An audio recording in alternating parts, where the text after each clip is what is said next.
Hello, everyone, and welcome to Capital Community College's Capital Student News. My name is Mia Losada. And my name is Andy Droney. We are happy to have you here with us today. We have a lot of interesting news, so let's get right into it. The Board of Regents of CSCU schools have recently voted and passed tuition increases at state universities. They are meeting again on December 7th to propose and then vote on the 14th for tuition increase at community colleges. Our community reporter Jessica Jones was at the CCC protest against the vote. Hello,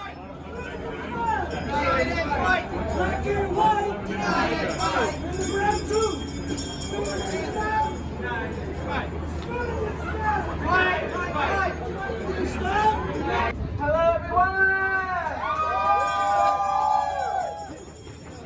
My name is Michael Brandon-Story. I'm the president of the Black Student Union and vice president of the Student Government Association.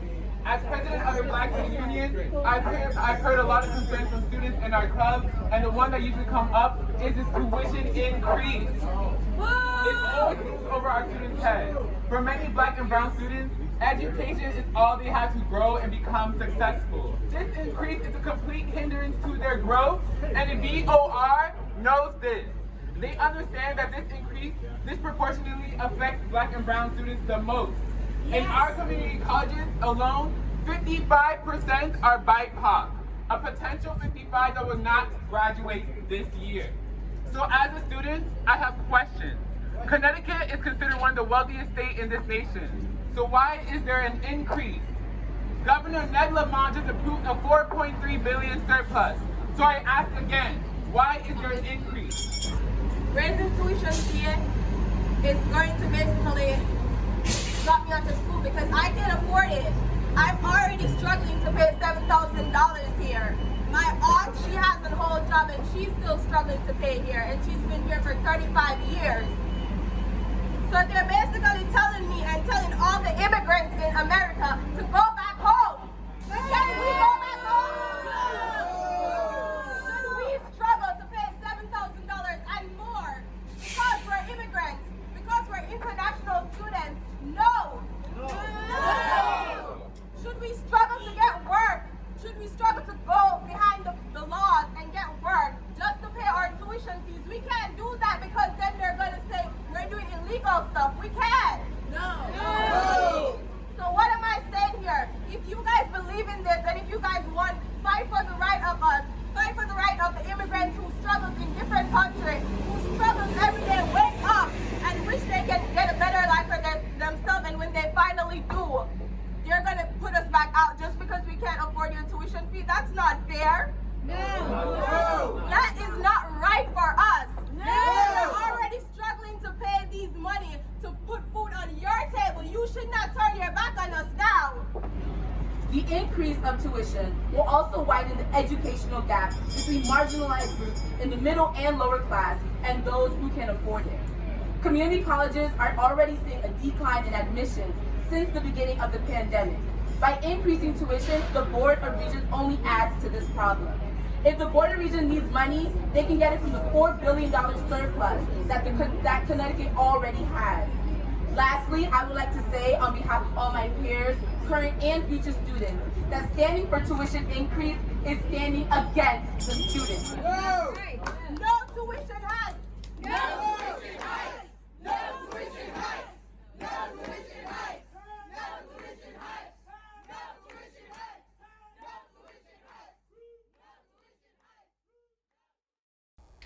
There's a QR code petition on the 7th floor right outside the elevators to anyone who wants to join this fight against this decision, which affects each and every student. 2 CCC biotechnology students have partnered with students and faculty from colleges across the world, including in Oregon, Minnesota, Alabama, New York, and Norway. Together, they published an article in the Biology Education Research in Community Colleges special issue of the Cell Biology Education Journal. The article already has 487 downloads. Researchers are making us call to action for more biology education research representation studies that focus on higher education intuitions, but especially ones that serve minorities population undergraduate students or liberal art colleges. CCC students Carissa Menes and Nikayla Campbell collaborated on research with a literature review that built upon previous investigation into whether community college biology education research publications are increasing, which is underpublished based on how much of the undergraduate student population they make up. Their research group defines community college biology education research as research that must be authored by a community college faculty member. Focuses on community college or research that uses community college students to source their data. They found that there has been an increase in publications from 3.2 to 5.9%. The ultimate goal of the University of Minnesota EDU STEM program that sponsored this project is try to identify and reduce barriers for students to take introductory biology courses. Data suggests that research and publications in this area are increasing, but there is still a ton of room for improvement. What a great opportunity for students all over to collaborate on research. Osiris, our sports reporter, was at the race and is here to tell us more. Thank you, Andy. The annual Hartford Marathon was back with participation in running and volunteers from both faculty and students. There was food, local vendors, numerous music stations with a variety of genres and performers, and they even had a beer garden.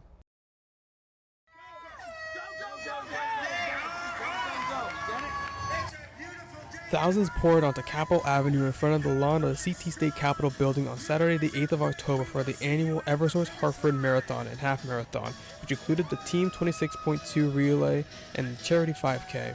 What started as a windy, cold morning as runners arrived was quickly turned around by the heat of the passionate participants, one of which being our very own Dr. Sanchez Blanco, a professor at Capital Community College. All right, just got done running the marathon. Now can you the half marathon. So tell us a little bit about it. How you feeling, Tired.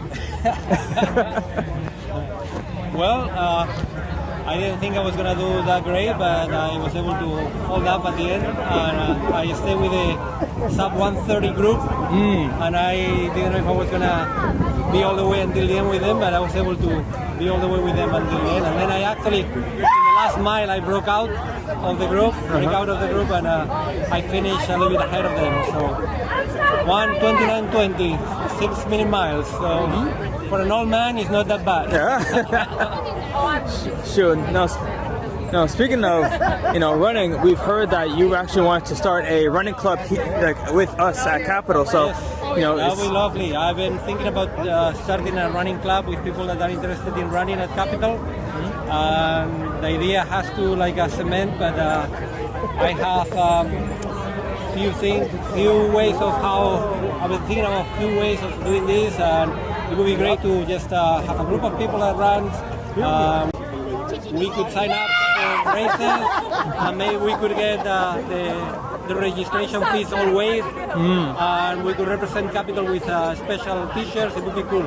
All right, appreciate it. Now, does your involvement here at this race emblematic of how much you really want to have this running club here at Capitol? I think it would be great because I've done this running class before, and the environment that you get there is amazing, and it's just like a win-win situation for everything.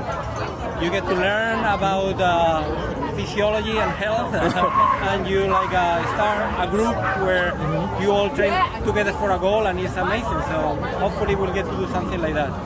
And we could have any sponsors, and we could have a lot of fun.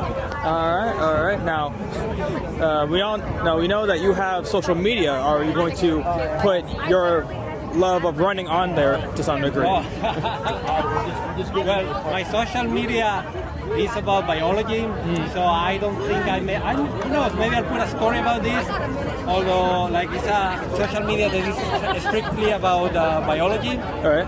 So if you don't follow me, you should. Dr. Bio Forever is pretty cool. All right. We'll see, but it's definitely going to be on social media, published by Capital Community College account. Having run the Eversource Hartford Marathon ever since 2014, as well as the Boston Marathon 3 times in a row, his track record and love of running is clear. We'll have more information about the club as soon as more details emerge. It has been Osiris Vicente, Capital Student News. I had such a great time seeing those runners giving it their all to finish the 26-mile course. It was great to see school professors that were representing Capital Community College in such an incredible way. Wow, 26 miles is a lot. I'd like to see you finish that next year. On to some important news that affects our schools and communities. CCC has served many DACA students in the past, but new rulings are changing that. The Deferred Action for Childhood Arrivals, or DACA program, allows people who immigrated to the U.S. as children to be protected against deportation and have a work permit.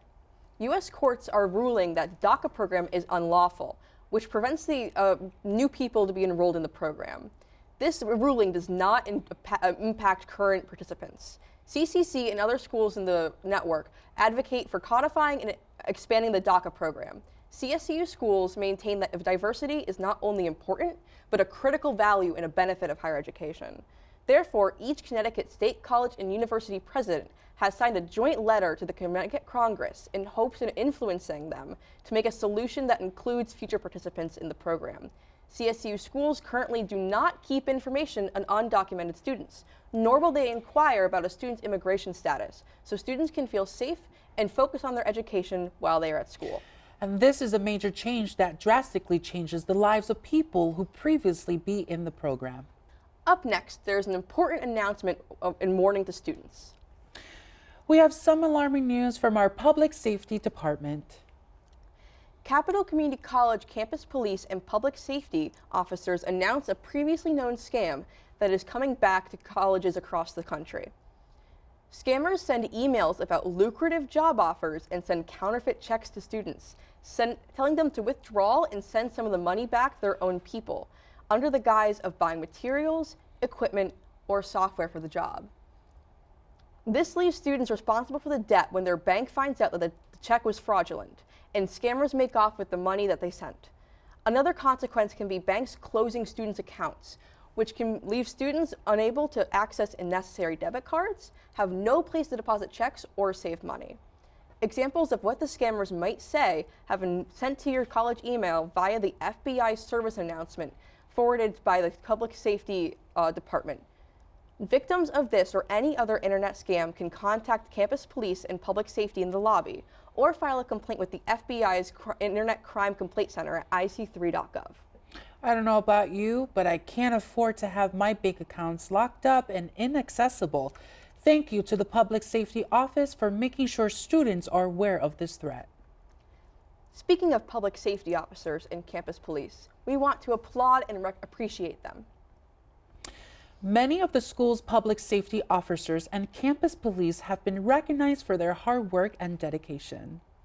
The 2022 Police and Public Safety Awards ceremony recently took place at Capital Community College. A total of 21 awards were given out in 4 different categories. The Life Saving Medal was given to Scott Dorio and Joel White. The Chiefs Achievement Award medal was given to Scott Dorio, Stephen Vesco, and Jesus Velasquez. The Commendation Medal was given to Scott Dorio, Joel White, and Stephen Vesco. A special recognition was given to Major Sergeant Joel White for doing such a great job leading this program. Other officers received a commendation for the Honorable Service Award. The Public Safety Office is working to partner with school community and keep a safe educational environment. They are committed to high standards of safety and response to any disturbance to the healthy environment at the school. An open door policy is in place, so students can visit them in the lobby anytime they talk or report anything. Some of the services they provide include a lost and found department, escorting students and faculty from local parking garages, and engraving personal items for identification and theft protection. Remember to congratulate and thank these officers the next time you see them. Now, on to the local events happening in the school and Hartford community. There are all kinds of great things happening soon that you won't want to miss. You're watching Capital Student News. For more stories, visit capitalstudent.wordpress.com.